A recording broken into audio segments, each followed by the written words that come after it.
Kaip taisyklingai angliškai paklausti, ar pašnekovas turi laiko pokalbiui? Do you have time for a chat? Arba have you got time for a chat? Kurį variantą pasirinksite jūs? Iš tikrųjų, abu sakiniai yra visiškai teisingi ir reiškia tą patį. Tik gal pirmas variantas yra universalus, o antras labiau būdingas britiškajai tradicijai.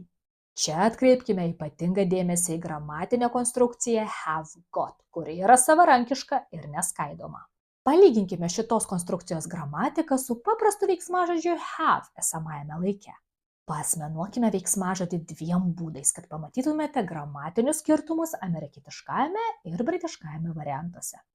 I have arba I've got, you have, you've got, we have, we've got, they have, they've got, he has, he's got, she has, she's got, it has, it's got, I don't have, I haven't got, you don't have, you haven't got, we don't have, we haven't got, they don't have, they haven't got, he doesn't have, he hasn't got, she doesn't have, she hasn't got, it doesn't have, it hasn't got.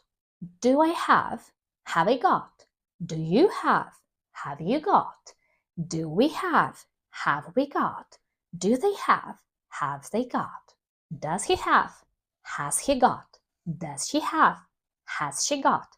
Does it have, has it got? Taigi, kaip matote, vartojant paprastą veiksmažodį have, neiginiuose ir klausimuose mums dar prireiks pagalbinių žodelių do arba does. O štai konstrukcija have got nereikalauja jokių papildomų žodžių, kadangi būtent veiksmažodis have čia atlieka pagalbinio veiksmažodžio funkciją, o pagrindinis veiksmažodis yra got, kurio forma nesikeičia ir lieka tokia pati. Namų darbams pabandykite paklausti angliškai, kiek puslapių turi knyga. Amerikiečiai paklaustų, how many pages does the book have? O kaip šį klausimą užduotų britai? Parašykite britiškai variantą komentaruose.